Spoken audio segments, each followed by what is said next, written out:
c'est la mode, tout le monde s'y met, c'est la mort des développeurs back-end. Donc du coup, je suis moi les tendances et puis voilà, donc je vous présente ça. Moi j'ai eu plusieurs missions en fait qui sont sur maintenant Vue.js, donc c'est vrai que ça a beaucoup le vent en poupe et j'ai moins de missions sur Symfony. Donc les frameworks JS, je vais y aller. Les frameworks JS, il y en a combien? Il y en a 3 gros on va dire. Le premier c'est React, c'est poussé par Facebook. Le deuxième c'est Angular, c'est poussé par Google. Et le dernier en fait c'est Vue.js. Donc Vue.js qui m'intéresse parce que il est... je n'arriverai pas à utiliser cette petite zappette. Vue.js il est bien parce que il est communautaire en fait. Contrairement en fait à React et à Angular qui sont sur GitHub, on peut participer, mais Vue.js, pour moi c'est plus la philosophie de l'open source. Et en plus c'est maintenant utilisé par le framework numéro 1 PHP, Laravel. Donc faut s'y mettre. Petit troll. Donc Vue.js, ça a été créé en 2014 en fait par quelqu'un qui utilisait beaucoup Angular, Evan You. La version 2, c'est la version actuelle. Elle est sortie en 2016.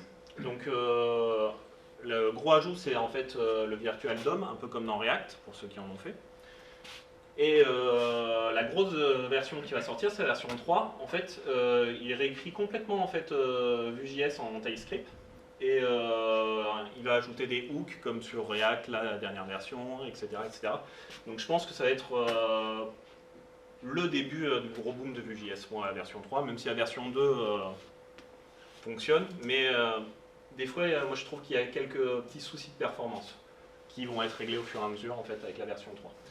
Donc si vous voulez en savoir plus sur la version 3, il y a un post de Evan sur Medium qui explique la roadmap et pourquoi en fait ils vont faire cette version. Donc Vue.js, j'ai présenté globalement Vue.js et après comment on l'intègre en fait dans Symfony. Donc Vue.js, on va utiliser le mode client, mon accent anglais est au top. Donc tout simplement pour l'installer, il faut utiliser Yarn ou NPM. Moi j'utilise Yarn plutôt, je préfère. Donc on a de Vue client. Et après, tout simplement, on fait un Vue create et le nom du projet. Tout simplement, ça vous créez en fait le projet. Donc là, on ne voit pas, mais après, on rentre dedans et on fait un yarn serve. Ça va nous créer un serveur en local et boum, on peut bosser. Donc, je vais vous expliquer aussi la structure en fait de Vue.js. Donc, ça nous découpe ça. Donc, il y a Babel pour retranscrire le S6 et autres dans notre langage compatible avec tous les vieux navigateurs. Il y a notre public où il y a tout le bordel de JavaScript. Il ne faut pas y aller. Il y a public. Voilà, il n'y a pas package.json. Si vous avez utilisé NPM ou Yarn, vous savez ce que c'est. C'est là où il y a tous les packages. C'est comme un peu notre composer en PHP. Public, c'est là où on va mettre nos choses publiques. Ça, on se rapproche de PHP 1, j'invente rien. Et là, ce qui va nous intéresser, en fait, c'est le répertoire SRC. C'est là où en fait on va stocker nos components, nos assets et on va démarrer avec l'app.vue. Je vais vous montrer en fait tout ça. Alors de quoi ça se compose? Ça se compose. Ça se compose en fait, c'est en 3 parties. Donc il y a la première, c'est le template. C'est là où vous allez mettre votre HTML tout simplement. La deuxième, c'est la partie script. C'est là où vous allez mettre tout simplement votre traitement, votre JavaScript, vos méthodes et autres. Et il y a la troisième où on peut intégrer directement le style. Et ça, dans chaque component, on pourra aussi retrouver cette structure. Donc c'est ce que j'aime en fait par rapport à React. J'ai pas fait d'Angular, mais j'ai fait un tout petit peu de React. C'est que je trouve que c'est plus découpé. Le HTML reste avec le HTML, le script reste avec le script, et on peut faire du SAS en CSS. Donc ça, c'est app.vue. Donc voilà, ce qui va nous intéresser en fait, c'est cette partie, la partie script. Donc Vue.js, il se base sur on va dire des components. Alors je sais que c'est un faux ami parce que les components en Angular aussi, ils appellent ça, mais c'est pas la même chose. Les components en fait, c'est des briques de code qu'on va pouvoir mettre dans tout ce qu'on souhaite en fait, dans tout notre code. Donc on pourra réutiliser. C'est très découpé, je trouve, du JS, et c'est assez pratique. Donc là, qu'est-ce qu'on voit? On voit un import de Hello World qui est dans le dossier contenant. Et on voit en fait qu'on appelle ce Hello World dans l'export. On peut voir dans le template qu'il y a une balise Hello World. Donc Vue.js va faire le lien en fait entre ce contenant et cette balise. On voit aussi qu'il y a l'attribut message. Welcome to. Enfin, il y a du texte. Je ne vais pas dire de l'anglais parce que je vais vous éviter de faire saigner les oreilles. Et donc, du coup, tout simplement, si on va regarder le contenant, il y a deux choses qui vont nous intéresser.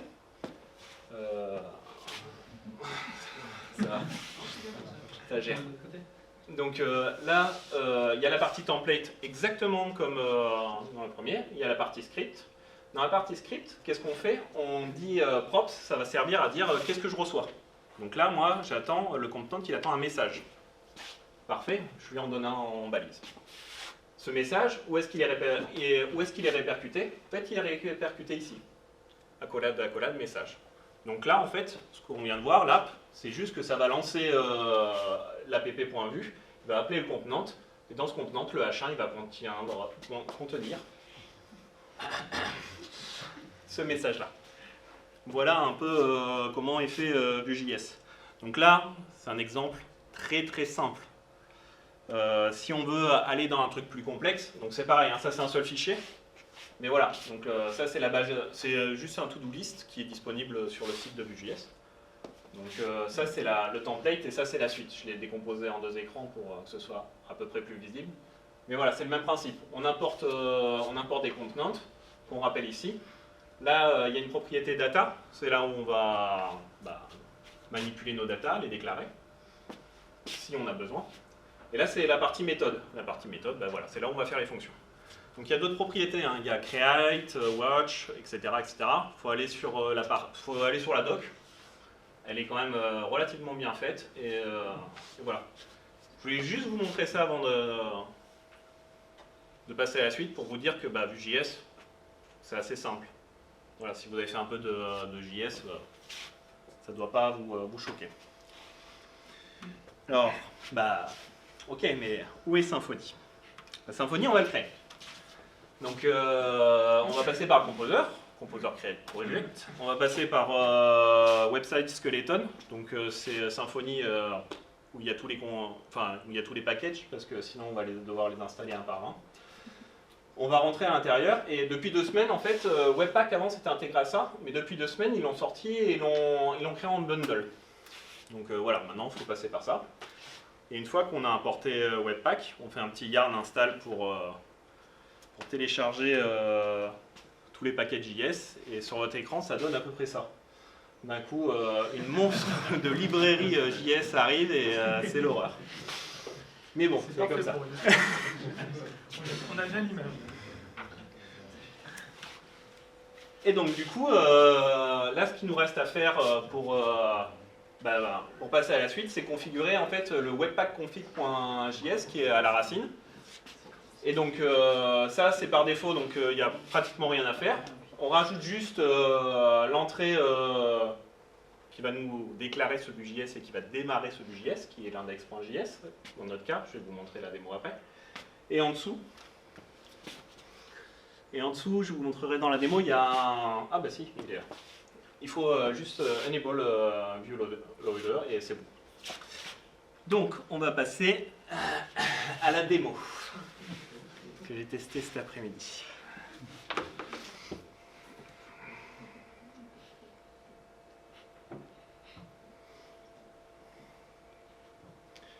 C'est parfait. Je vais peut-être utiliser leur copie vidéo parce que...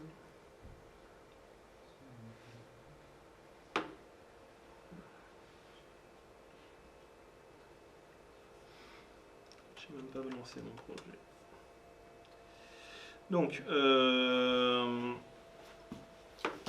là, on a du Symfony 4. Qui connaît pas Symfony 4? Bon, je vais juste un peu expliquer. Ce qui change grandement, c'est il n'y a plus de bundle déjà. On va dans app, dans SRC directement. on a notre contrôleur et autres, on passe plus par des bundles, même si on peut encore le faire, mais il n'y a plus d'intérêt. Et tout ce qui est nos vues, c'est dans template. Donc voilà, tous les fichiers Twig se trouvent maintenant dans template. C'est la grosse différence. Et les fichiers de config aussi. Après, ça fait longtemps que j'ai plus fait de Symfony 3.4. Il y en a peut-être d'autres que j'ai oubliés depuis 1 an et demi, mais voilà. Donc là, ce qui va nous intéresser, il me reste encore un peu de temps, ça va.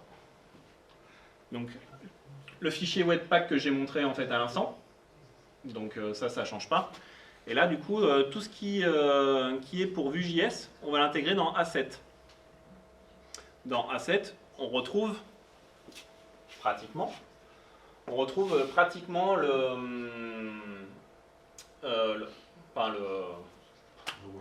l'arborescence, voilà, de ce qu'on avait vu avec Vue Clive. Donc il y a nos components.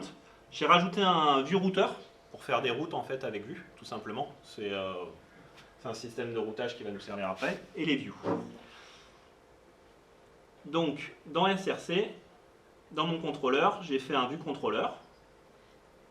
Et dans ce premier contrôleur, tout simplement, en fait, je fais 2 routes. La route slash où il n'y a rien, et la route où je vais prendre tous les paraméteurs, sauf ce qui est API et le profiler. Je vais faire une règle d'exclusion pour ces deux-là. Et je vais renvoyer tout simplement à mon Twig qui est base. Jusque là, tranquille. Et dans ce template base, qu'est-ce que je fais? Je fais un div id app pour lancer mon Vue.js. Et là, c'est pareil, c'est tout nouveau, hein, ça a 2 semaines. C'est un lien vers l'app.js qu'on avait vu dans Webpack. Donc j'ai fait un petit bootstrap CDN, il va falloir Internet. Et donc voilà, tout simplement, on va voir après la démo. Donc après, donc je fais appel à l'index. L'index, c'est quoi? C'est ce qui va démarrer mon Vue.js, tout simplement. Donc là, je dis que je le mount sur l'app et j'y intègre Vue, évidemment. Mon app qui va démarrer Vue.js et le routeur. Et pareil, Vue, ils veulent se concentrer sur l'essentiel. Donc pour tout ce qui est à requête, Ajax et autres, dans Vue 1 c'est intégré, dans Vue 2 ils ont dit c'est plus notre problème. Donc il y a une librairie qui fait ça très bien, c'est Axios. Donc ça sera Axios qui s'occupera de cette partie-là. Donc du coup c'est pour ça que je l'importe. Donc dans mon app.vue, il y a quoi? C'est du HTML, c'est le template. Et là, la particularité, c'est que je vais utiliser en fait ce qui s'appelle router link. C'est ce qui sert à faire le lien pour faire les liens de la route. Et il est en lien avec mon index.js. C'est ça qui va scanner les routes et qui va faire le lien avec les vues. J'ai perdu tout le monde, c'est bon. Et donc après, tout simplement dans les vues, après je vais dans les vues, je vais faire du Vue.js. Et voilà. Et après, du coup, sur mon home, je vais faire ça. Donc, je vais faire un div bienvenue sur l'accueil du monde. Voilà. Et là, ce que j'ai essayé de faire, c'est d'essayer de faire un mini blog. Alors, on va faire des posts, on va pouvoir les récupérer, enregistrer en base et autres. Donc, je peux peut-être lancer ça.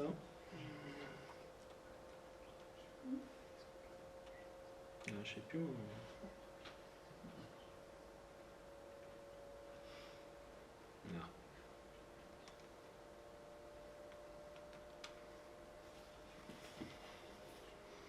Donc voilà, tout simplement, ça me fait ça, j'ai une petite barre. Je peux me loguer, je peux ajouter un nouveau contenu et je peux flèche les posts. Donc là, j'ai créé un nouveau post, je peux créer un nouveau truc. J'ajoute ce post. Alors, j'ai pas fait beaucoup de tests, on voit juste qu'il y a une requête Ajax, j'ai pas fait de retour, de catch, etc. La démo, la POC est un peu à l'arrache, mais elle est disponible sur GitHub et vous pouvez la compléter avec plaisir. Et donc je vois que en fait, j'ai été taper mon API post new ici. Et donc du coup, j'ai un nouveau post dans ma base. Ici. Et on peut voir donc dans l'API, post controller, J'ai pas fait grand chose, c'est juste que j'ai créé donc cette route. Bon, avec l'objet request, je décode en fait ce que je reçois, le JSON. Je fais un petit if pour faire un test, et après je fais un new post et je le flush. Grosso modo, c'est assez simple. Alors,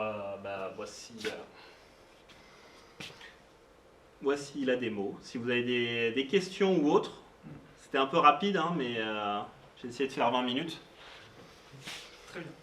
Moi, je vais avoir des questions. Ouais. Est-ce que tu peux me décrire juste ce qui se passe concrètement d'un point de vue HTTP quand tu appelles une requête, parce que tu l'as incorporé dans ton serveur là, enfin, tu as mis du Docker, donc c'est quoi tes containers en fait de serveur web derrière? J'ai fait un Nginx et du PHP. Et donc ton Nginx en fait, il incorpore avec PHP sur toutes les tapis du FPM, je suppose. Ouais. Donc sur toutes les requêtes, même celles qui ne contiendraient pas de PHP, il appelle forcément FPM. Ouais. Donc tu as tout redirigé vers l'index de Symfony, enfin le bootstrapper de Symfony. Ouais. Et c'est lui après qui appelle Vue dedans.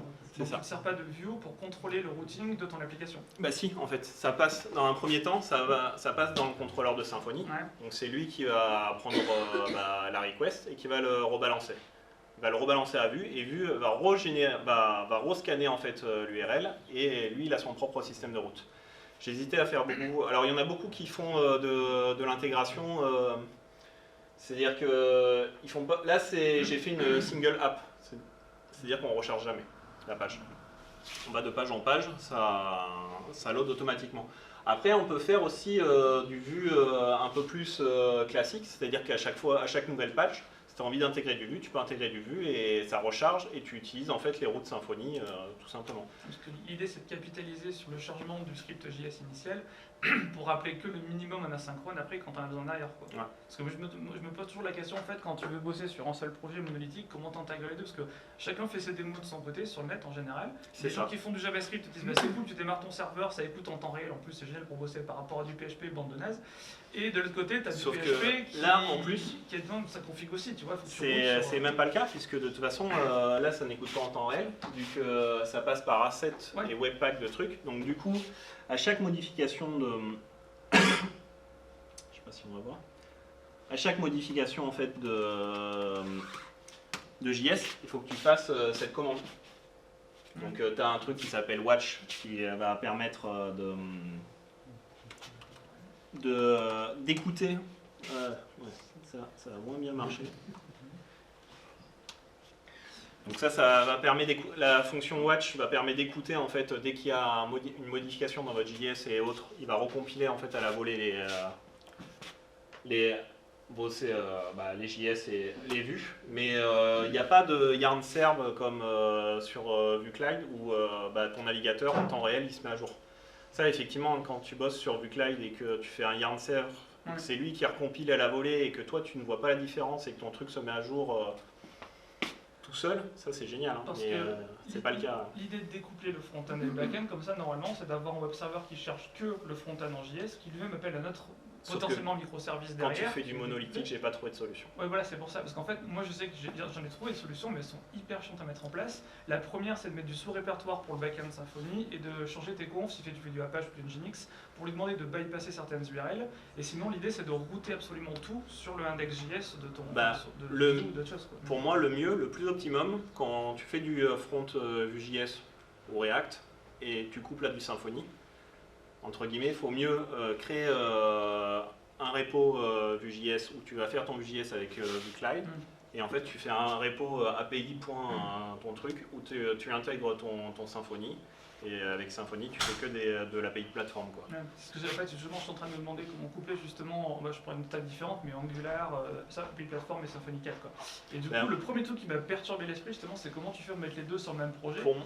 Tu peux passer par des ports différents aussi, faire deux serveurs différents, un qui écoute, parce qu'en fait, Switch.js, dedans, tu charges le minimum possible, et surtout si tu fais du APH 2.4, avec du PHP mode par exemple, dedans, tu ne veux pas charger le module de PHP et toute la stack PHP, qui va manger 100 mégas de RAM à chaque fois que tu veux juste appeler un truc JS, qui lui est hyper léger.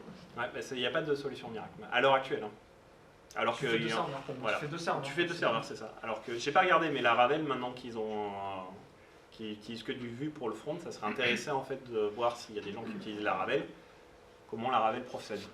Je pense que ça peut être un plus. Mais grosso modo, voilà, on fait avec Yarn encore dev. Et du coup, ça génère les fichiers. C'est pas optimum, je trouve. J'ai fait de toute façon une... donc ça là, c'est une petite appli que j'ai fait pour tester. Hein. Parce que moi, sur mes missions Vue.js, c'était que du Vue.js. Mais grosso modo, à cette adresse-là, là, sur mon GitHub, il y a du Symfony Vue.js. Vous pouvez fork le projet et l'améliorer, quoi. Parce que moi, j'y ai passé 3 heures.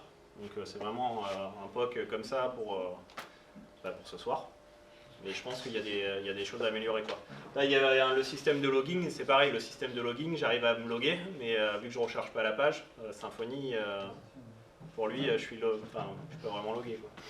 Ouais. Il faut que je recharge la page pour être logué. C'est ça le vrai challenge, parce que là maintenant il y a un truc qui nous pond au nez aussi, c'est les Progressive Web Apps et leur intégration dessus. L'idée maintenant ça va être, tu charges ta page initiale, tu balances le nécessaire vital pour que tu puisses exécuter ton JavaScript, tu le fous dans le navigateur et après tu lui dis franchement, tant que tu n'as pas besoin de moi en back-end, tu fais tout en local, j'ai plus besoin de toi, tu fais exclusivement dans le client. Pour moi l'idée ça serait plus de passer par Node et faire du JSON et de virer PHP, quoi. Il faudra un back-end toujours, tu as des bases de données, tu as bien un back-end, hein. Malheureusement tu as les données sur le site, des serveurs, tu en auras toujours besoin. Ouais. Mais PHP devient tu vois là dans ce cas-là, moi dans les missions que j'ai vues, ça devient critique de faire quelque chose parce que ça devient de moins en moins utile. Pour les cas comme ça, hein, il y aura toujours besoin de PHP pour d'autres cas, mais voilà.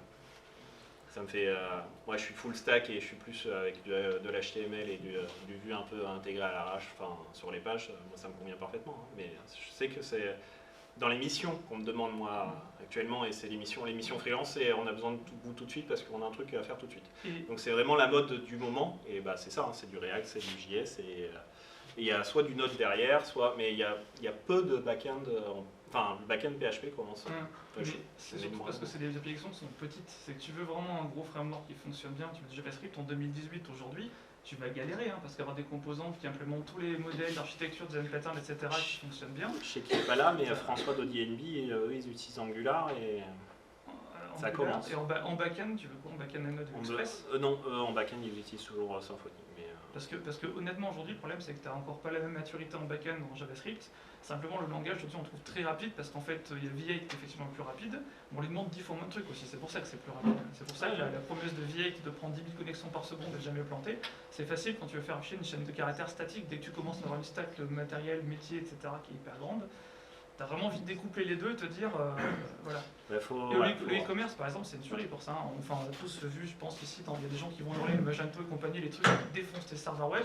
Tu te dis déjà, s'ils n'ont pas fait le rendu du front, s'occuper des vues, de tout le truc dedans, et si tu délègues tout du JavaScript, tu vas piocher que les infos qui t'intéressent, t'as épuisé le meilleur. Quoi. Et ça fonctionne en offline avec les Progressive Web Apps. Oui, c'est sûr, mais du coup, ça, c'est pareil, ça a du temps pour arriver. Et, pour moi, la maturité des fronts JS, alors React commence à être mature, Angular aussi, je pense qu'il faut attendre la version 3, mais il y en a qui vont se faire tuer dans les 3, ça c'est...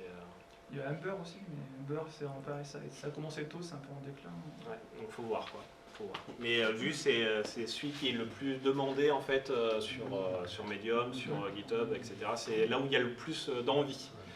C'est celui qui est le plus actif sur il est agnostique en fait, il n'est pas propulsé par Google ou Facebook, d'ailleurs ça fait moins peur aux gens en fait. Donc, aussi.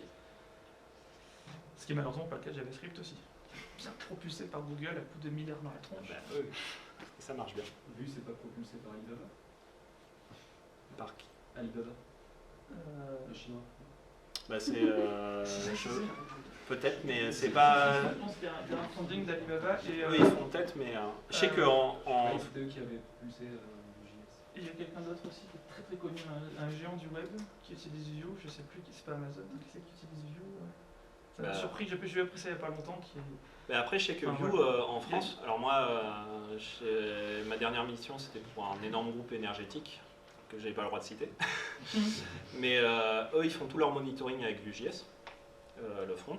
Je sais que M6 Web, on a parlé au directeur technique, ils font pas mal de front en Vue.js. Et du coup... ouais, en plus, voilà. Donc du coup, bon...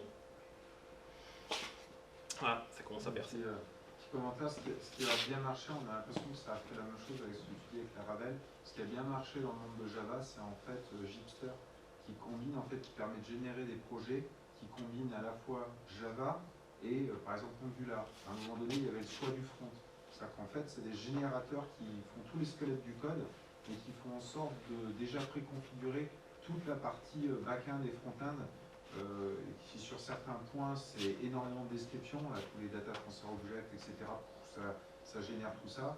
Et aussi toutes les parties sécurité, les échelles, pas tout à fait le même langage. Ça, c'est hyper pénible à mettre en place. Et le Gipster, là, ça fait 2-3 ans maintenant.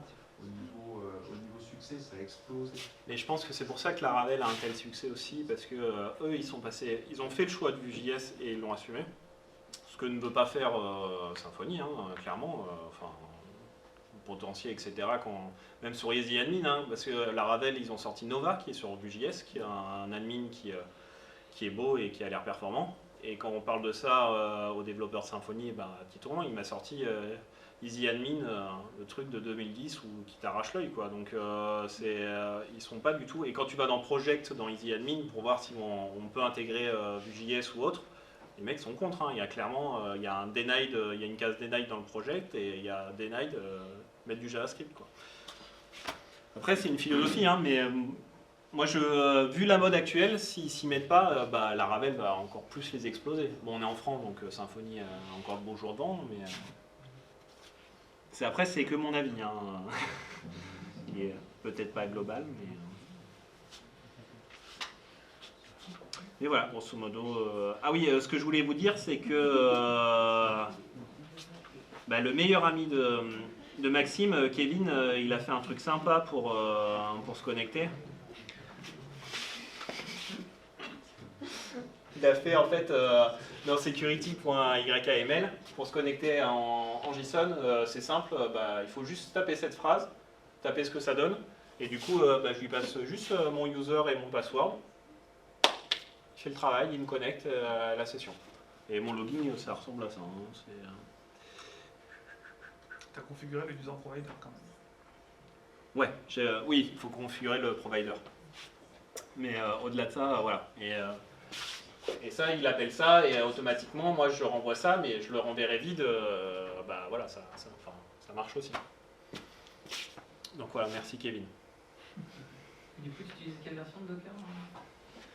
J'utilise la version 3, mais moi Docker, j'ai pris ce qu'a fait le meilleur dev du Limousin.